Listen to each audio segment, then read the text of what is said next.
former Minister for Communications in Nigeria, on the program today. So we are glad to have the former Honorable Commissioner for... Honorable Minister. Honorable Minister for Communications, beg your pardon on that. On the seat this evening, I'd like to welcome Honorable Adebayo Shitu, former Minister for Communications in Nigeria. Welcome to the program. It's my pleasure being here again. How are you today? I'm fine. Let me say I'm trying to be fine. You look great, actually. Now, on the panel, we have Michael Olatunbosun, right sitting by your right, and Tunde Olawowu is right there by your left. I'm Oluwaseun. And so the three of us will want to discuss. This discussion will be in two parts. The first part will be your engagement as a Minister for Communications.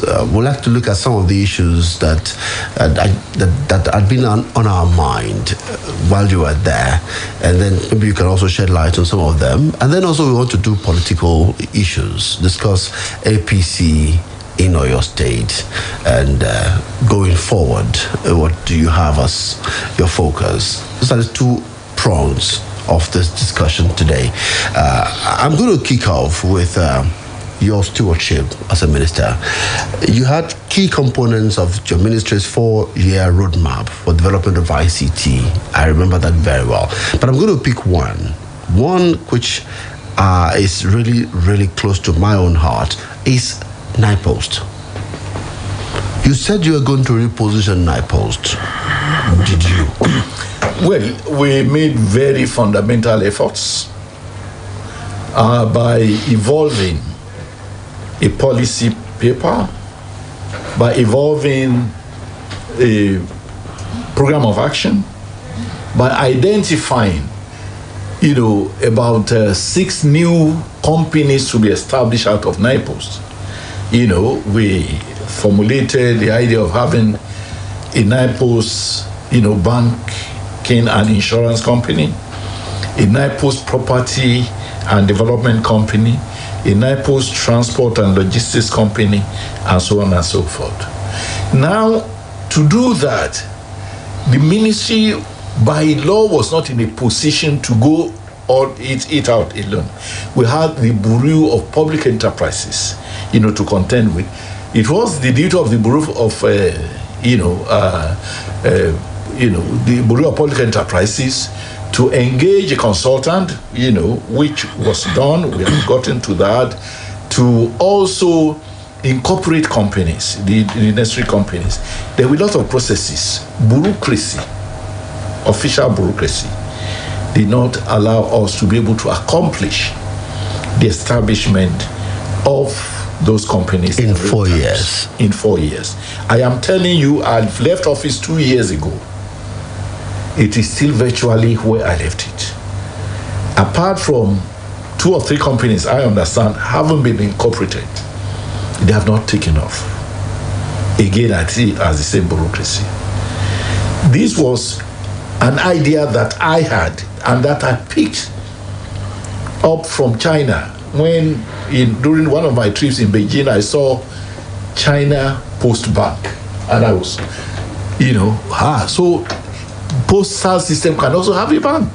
And I look at Nigeria. I remember those days where we had money order and all of that, and I also remembered that Nigeria, of the 774 local government, 774 local governments in Nigeria, banks are not in up to a quarter of these local government areas. There are many rural areas that are not covered. Particularly the rural areas.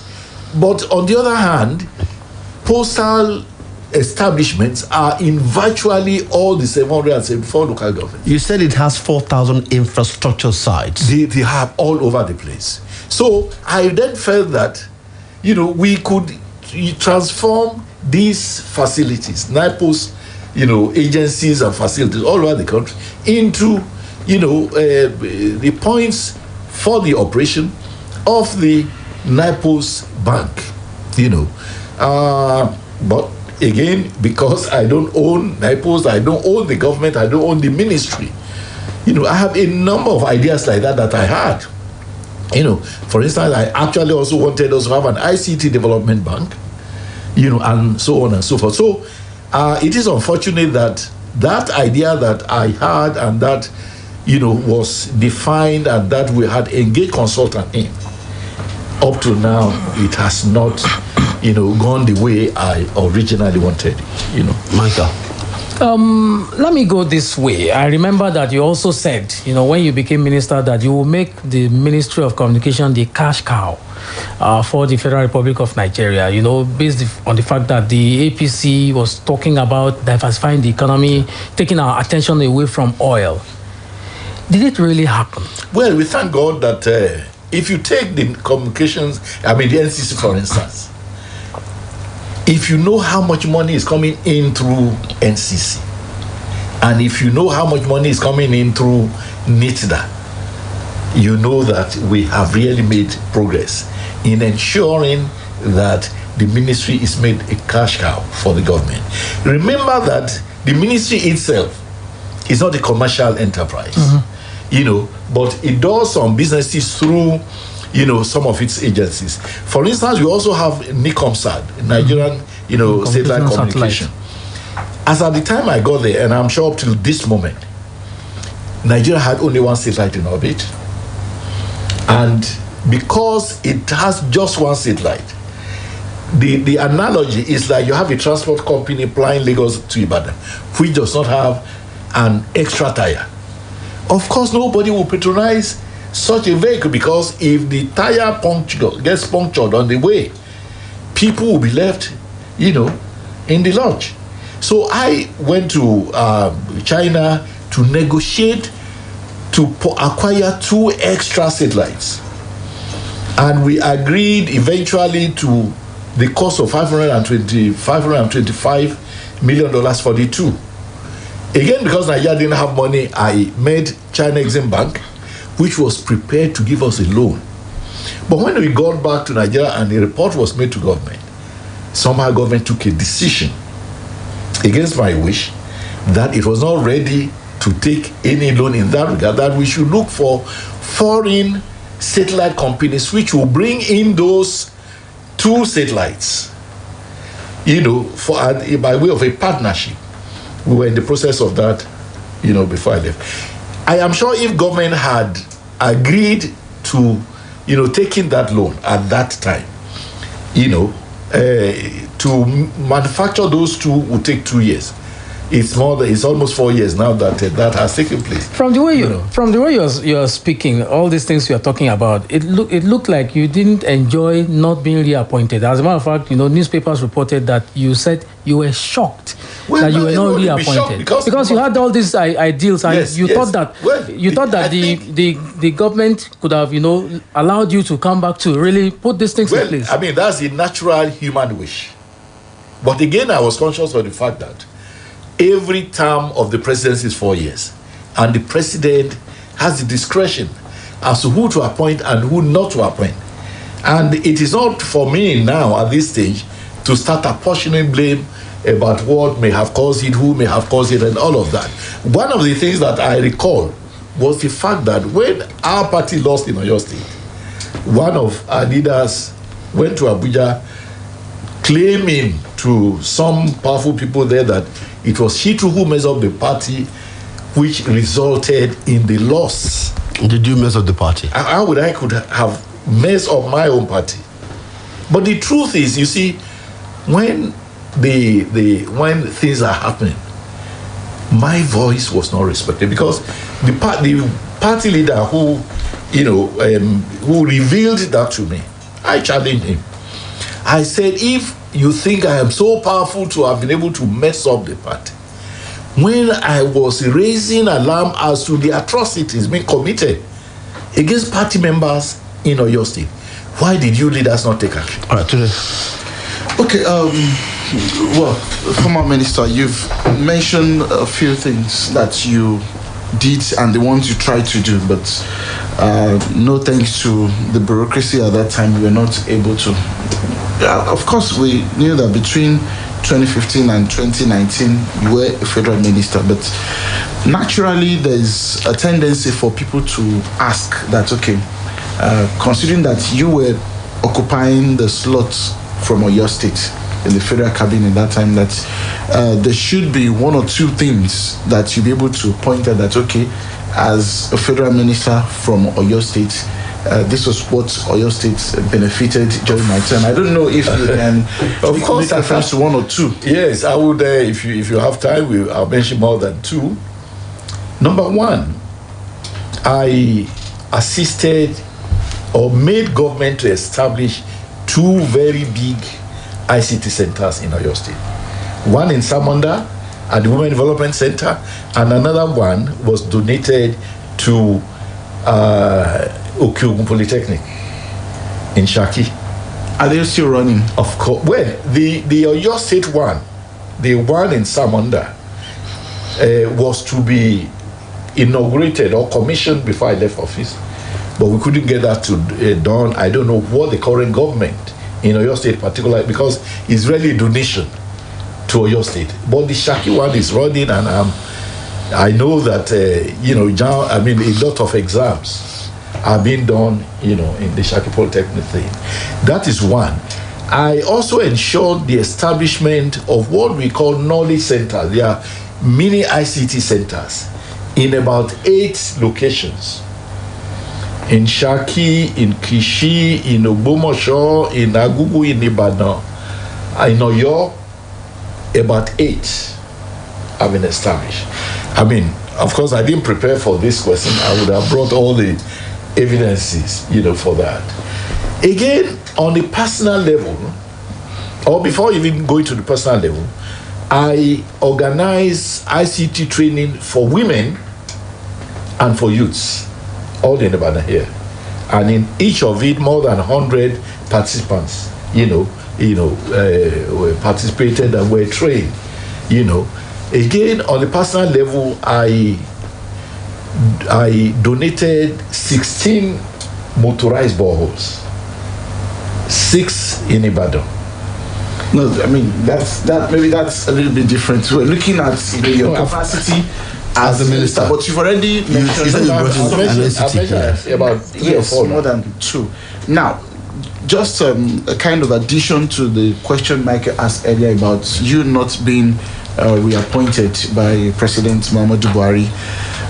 There are some who believe that the story that came out about you not serving, after your graduation, more or less puts a nail on that coffin, because some argue that you wouldn't have really passed the screening if you. Why did I pass the screening initially? I didn't hide anything from it. The story had not come out as at that time. You see, a lot of people mix my own situation with that of Kemi Adeosun. Kemi claimed that she had an exemption certificate which proved to be fake. I never laid claim to anything. My story has been the same. That is one. Number 2, constitutional, because Nigeria is a country governed by laws, not by sentiments or emotions. The 1999 Constitution, which operates today, clearly states the prerequisites for holding public office. I qualify 100%. There's nothing which inhibits me in law from occupying any public position. I also want to recall the fact that with due respect to him, the current governor of Ogun State, Dapo Abiodun, did not do national service. Maybe he didn't claim to have graduated. Maybe he didn't claim to be a graduate. I don't know whether he claimed. People went to court. Let me tell you. After he won the election, he was taken to court by 2 of his rivals, asking that because he did not serve, his election should be nullified. And the court went into the constitution and said there was no service as a precondition for occupying public office. So it amounts to pure mischief. So that's the position of the law. You as a lawyer. Yeah, I'm telling you authoritatively now. Without youth service. Nothing even prevents, if you graduated at less than 30. Nothing prevents me. What's your own story from your own mouth? Why didn't you go for NYSC? Look, the time I was to serve. Yeah. Anyway, the matter is still in court anyway, the Federal High Court, but I can tell you this. I got elected into the House of Assembly while being a student of the Nigerian Law School. And it's a constitutional imperative. When you get elected to represent the people, you go in to serve. So that's another form of service, if you like. And in as far as there was no that, and if you look at my claim in court, I'm even stating that I was actually not called upon to come and serve by anybody. Again, that is in court. It's not a matter that we can, go into now. But nothing inhibits me, nothing prohibits me, and it is not about. Of course, at that time, a lot of people were paid to write rubbish in the press against me. You call the opinion of people rubbish. Their own opinion. No, I mean, if it is their own perspective. If it's a baseless, write up. It is a baseless. What do you think? Who determines whether it is baseless or not? Anybody who is writing on a public field, particularly on a matter of law, must do his legal research and ensure that he speaks the whole truth. Absolutely. And nothing but the truth. Not for people to start saying, since Kemi was forced to resign, I ought to have been forced to resign too. I mean, we were not on the same parameter. Politicians will always claim the word detractors, always jumps into the vocabulary of politicians. It's human to have detractors. Oh, so you said some people were paid to write rubbish. Of course. Tunde was asking, who were the characters?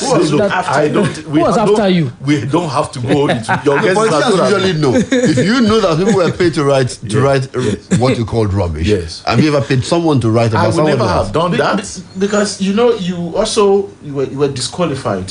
By who? By the party. But it wrongly disqualified. Wrongly disqualified. I mean, you see, we don't want to go back because the party is in the process of reconciliation. And I don't want to open. So you are still a member of the course, I have always been a member of the party. Including when you were at loggerheads with the former governor. Of course, I have been. I mean, if I was not a member of the party, I would not have wanted to contest on the platform. But weren't you with Unity Forum? Weren't you like enemy within? Well, look, you see, the Yoruba have this adage.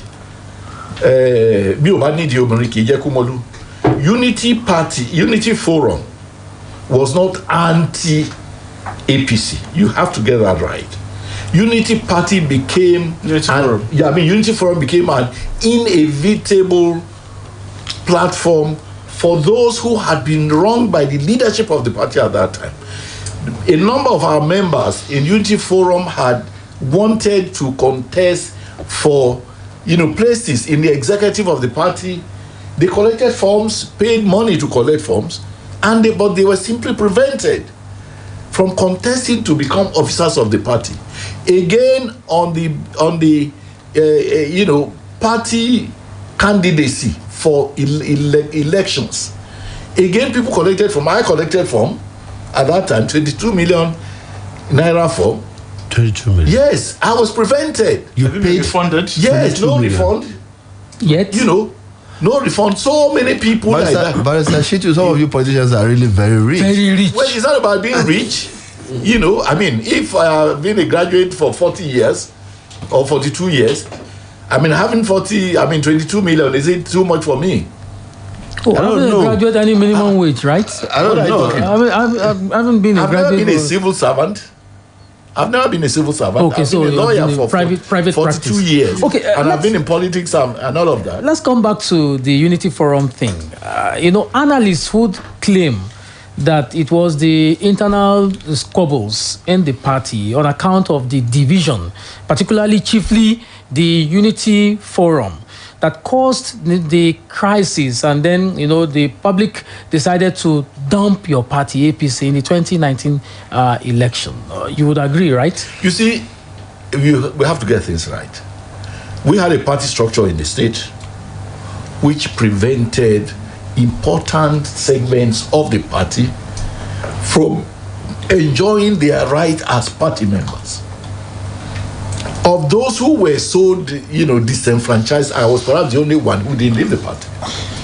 Virtually all others went to seek for greener pastures in other political parties, Chief Akinola thus didn't leave the party. depleting. Well, I don't know about Chief Akinola, and it's not for me to comment on Because why you said you were he- like the only one who didn't leave the party. within Unity Forum.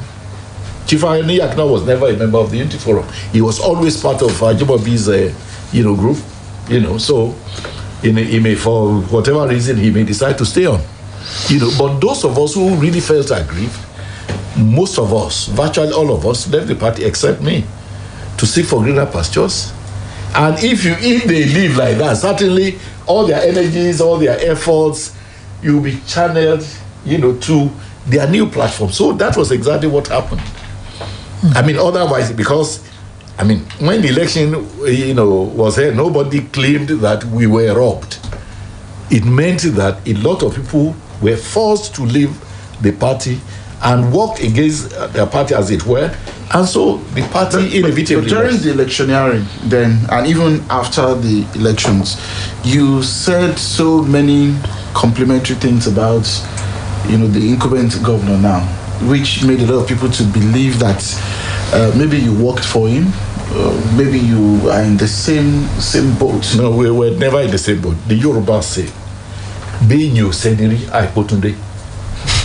Benyo ba seniri aipotunde. But if you don't belong in the same camp, It doesn't matter. it's almost I'm a like man who an believes opposition. I'm a man who believes. I don't criticize people only because we have political differences. I must have the justification for criticizing. But then when you say very, positive, Like what did I say? there was Can give there an was a example? time that you referred to Governor Seyi Makinde as a godsend.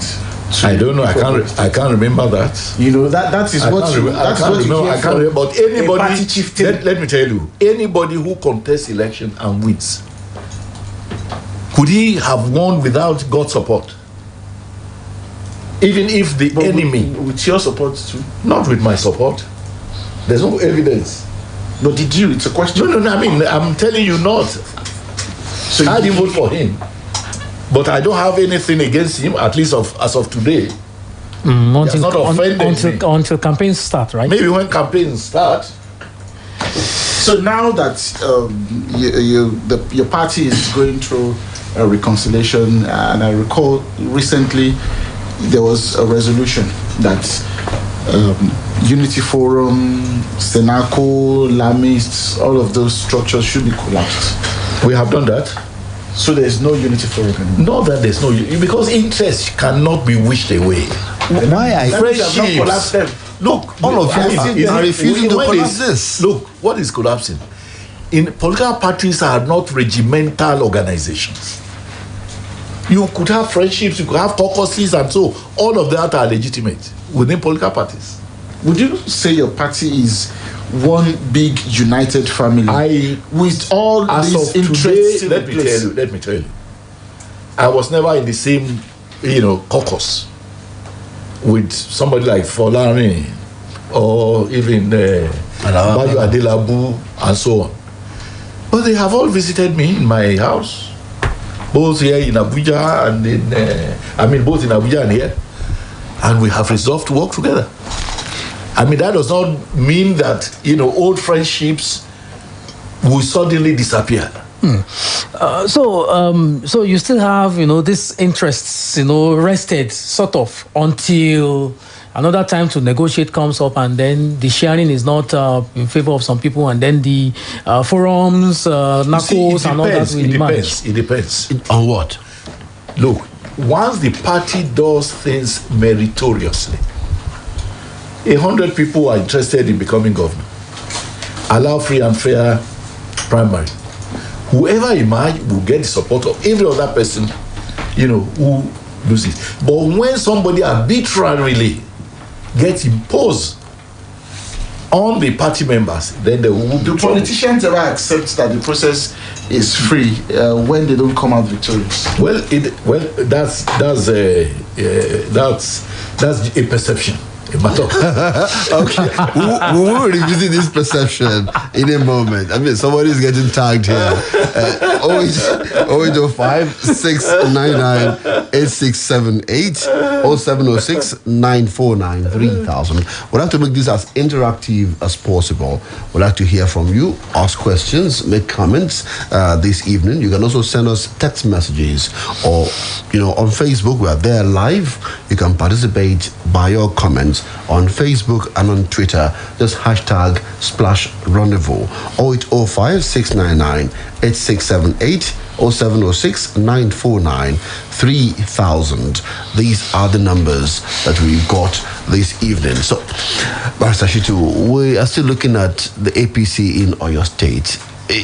The party resolved to have a collegiate leadership that will not have an arrowhead but a chairman. How did you resolve to that? Well, we resolved to that because that's the only thing that makes sense. Isn't it because you know to Fabafenikan, as they say? Look, this is not. It's not an incorporated company. It's not a company where you have a founder and you have a managing director and you have directors and so on. But that should be a leader. No, we have leaders. Who is your leader? We are. There is not a one-man leadership.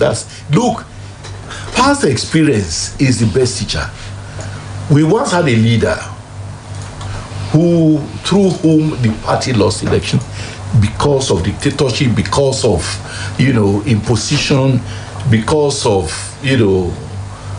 too much pressure on the executive of the party to do his bidding, which was inimical to the interests of the general party. So somehow God took him away. It was not our wish.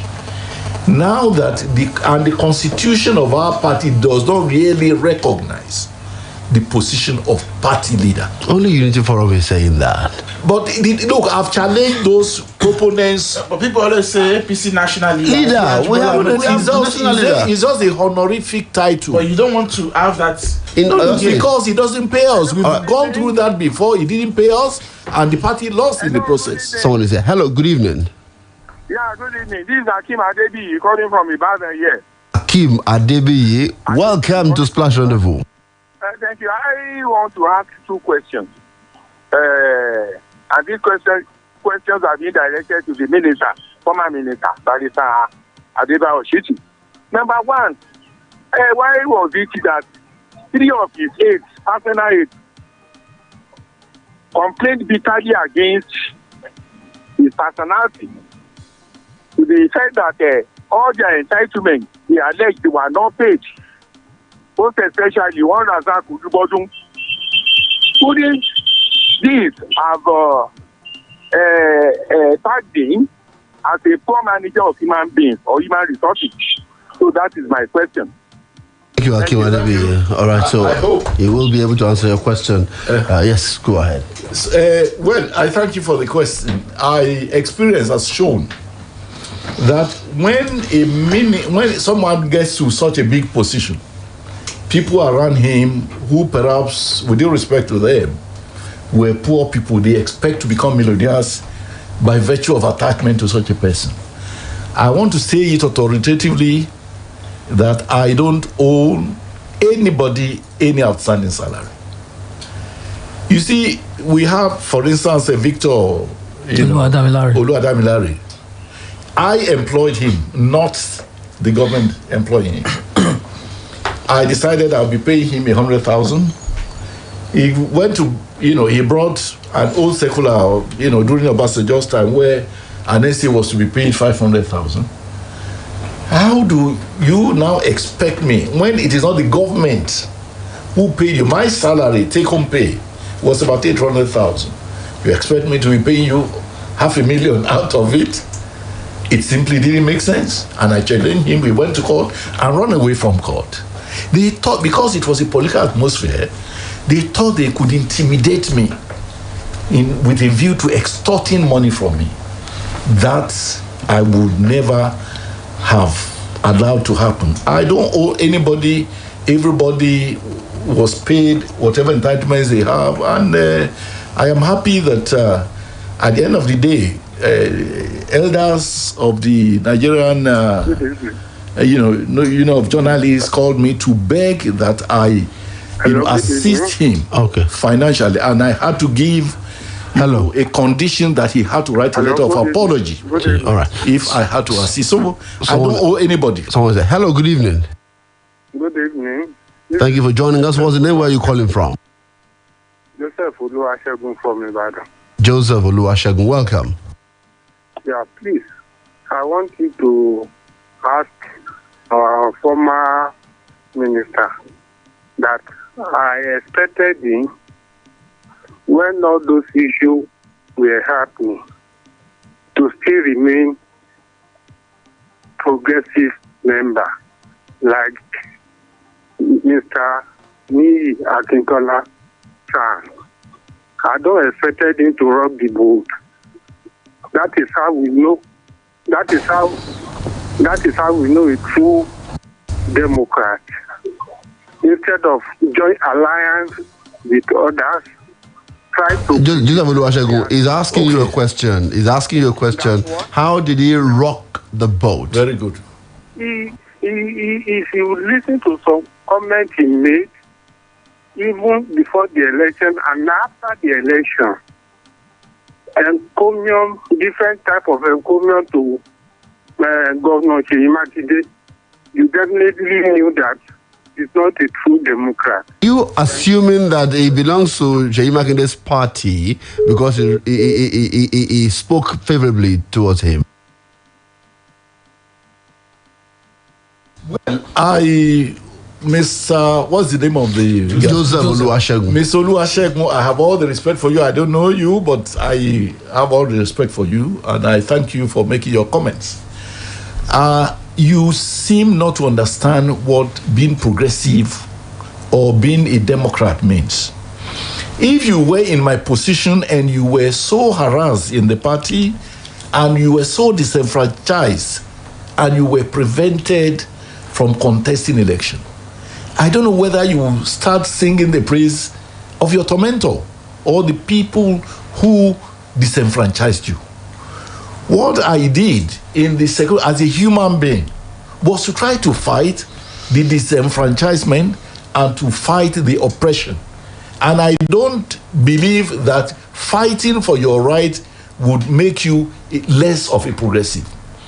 Let me also say, with due respect to all people who claim to be progressives, I am perhaps the only active politician in Oyo State today who had one-on-one meetings on uncountable occasions with the late Chief Obafemi Awolowo, who was the father of progressive politics in Nigeria. So I learned politics directly at the feet of Chief Obafemi Awolowo. So if you are talking about progressivism, I am a child of progressive politics. But a lot of our people, including some of our leaders, are anything but progressive, because everybody who is a progressive and a Democrat will allow for free and fair primaries. Why would so-called progressives be afraid of primary elections? All right, so let's listen to someone else. Hello, good evening. This is Abiodun from Apete. Abiodun from Apete. Thank you for joining us. Your question quickly. Okay, my question is a comment. To me, he didn't do well, especially to Oyo State as a Minister for Communications, because that particular period, both him and Senator Fatai Buhari was the chairman of Senate Committee on Communication. I expect them to do more than they did as ministers and senators. Thank you. Good. I think I should make some comments on that. I don't know what your expectations are. Remember, a minister is a minister of the Federal Republic, not a minister of your state. And for whatever funds that will be expended, what I did for your state was done. The only other state which had the same privilege was Katsina State, to honor our president. So if you are saying that despite what I have done, establishing altogether about almost 10 ICT centers, big and small, and doing training in ICT for women separately, for youth separately. If you think that is not enough, I don't know what you would have been able to do if you were in my position. Hold on, please. Hello. good evening. This is Joseph Oluwaseun once again. I heard what our former minister said, but what I want him to know is, if you are really Democrat, look, for example, look at the son of Babala. He left the party without rocking the boat. That is a good sign of a real democratic person. He was also offended, but he doesn't make any unnecessary comments. And you, as another state person, is former minister for that matter, you hold on. You can still come back to the position you are looking for. All right. Olusegun, thank you very much. I am disappointed that you never had any blame for those who trample on other people's rights. Okay. You are more interested in those who react to the injustices. I think you are most unfair to me. Barrister Shitu. Yes. You still like to be governor in Oyo State? By the grace of God, if God wills it, I will be governor. You've been a serial contender all the while. Look, Mr. President had contested for the presidency 3 times before he became president this last time. So the fact that one is a supposed serial contender. You have issues with the word. Let me tell you, even Makinde had contested for so many political positions. About 3 times in the past, for senator, for this and that. But when it was God's time for him to become governor, he became governor. So you are still hopeful? I am still hopeful. I'm a human being and I believe in God. There are much younger people in your party. Is it about age or about wisdom and ideas and dynamism? As an elder, you should have, you should just say... I have always been saying this. If God loves Oyo State, he will make me governor. Because the ideas I have about governance in this country, no governor is yet implementing. So if you are not governor, God doesn't love Oyo State. If God says I won't be governor, I won't miss anything. Okay, I'm glad Michael brought that up, because I recall in 2011, we had a Guba debate here. Yes. And you were of the CPC then as a candidate. Yes. You were using the slogan, the only bio you can trust. Yes. That's 10 years ago now. Yes. And you have, shown, from your submission that you're still willing to contest again. But there's this small issue around, where you come from, which is Shaki. Aside from, the time of former governor Lawakala, which some would describe as a period of interregnum, it has always been an Ibadan game. Do you see yourself not being an Ibadan person, being an impediment? Well, you see, to start with, I don't see myself as a non-Ibadan person. Mm-hmm. Number one, 2 of my wives are Ibadans. Between them, I have a number of children. Apart from that, I am a chief of Ibadan. Of course, an honorary chief. Number 3, over the past 40 years, I've lived and contributed to the development of Ibadan. Look, I don't want to be governor only because I am from Okiogun. It is people who don't have much to contribute that will rely on that. But come to think of it, we Yorubas are now clamoring for power shift from the north to the south. Is what is good for the goose not good for the gander? If at the national level we want power to shift to the south, when actually, look, in the last election, the President Muhammad Buhari got 12 million votes from the north and less than 4 million from the entire southern Nigeria. Despite that, we want power to shift, which is a justifiable expectation.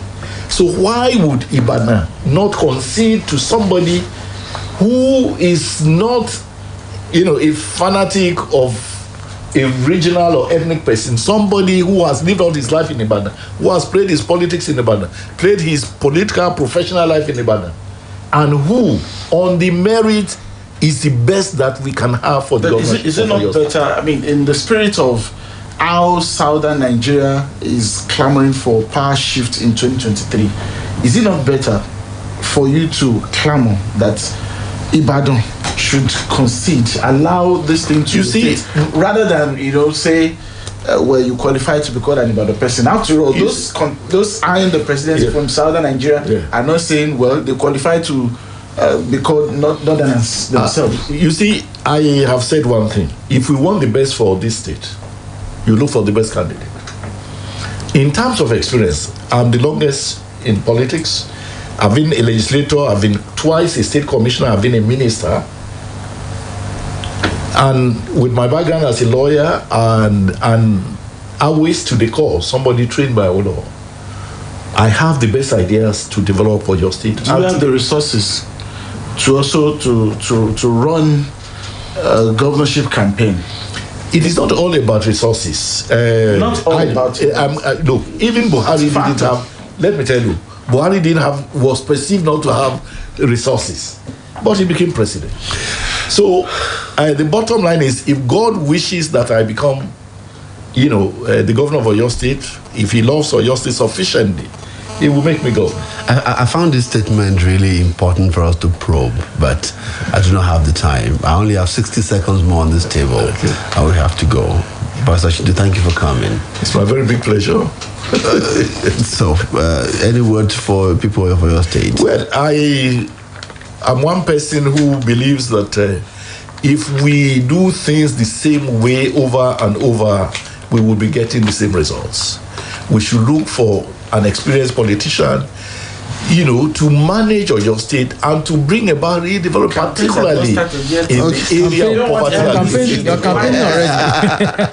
Pastor, we thank you for coming on the program. Maybe when the campaign starts, we'll have you again. Be in the mood already. He's ready.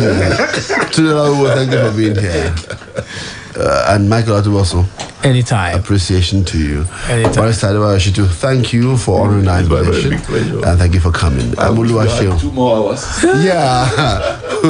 we will bring you again. My name is Oluwaseun. Akinola, Nigeria succeed. Good evening. We're kicking some folks out of the market this season. I tell you, okay, everyone else